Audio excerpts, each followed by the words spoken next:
right, so learning to reframe a situation is critical to happiness.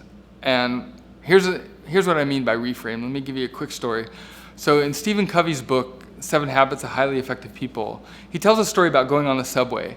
And he was on the subway, and in comes this man with several young kids, and the man's got kind of a blank look on his face. He sits down, and the kids are kind of being unruly. They're kind of like bothering the other passengers, and Stephen is sitting there, watch this, and over time just gets more and more irritated, like, hey, buddy, why don't you take care of your kids? They're bothering people. You're just not paying attention. He's getting more and more irritated to the point where finally he says something to this guy. He says, hey, man, why don't you take care of your kids? And he's doing this from a very judgmental space.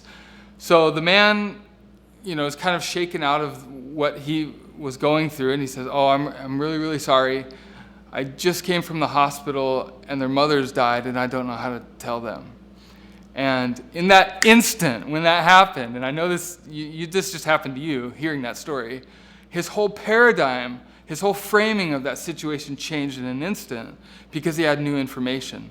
So we have to realize that a lot of times our perceptions of how we think something is can be very, very wrong, and we need to always be willing to gather more information and be willing to change how we look at something. I think that's one of the keys.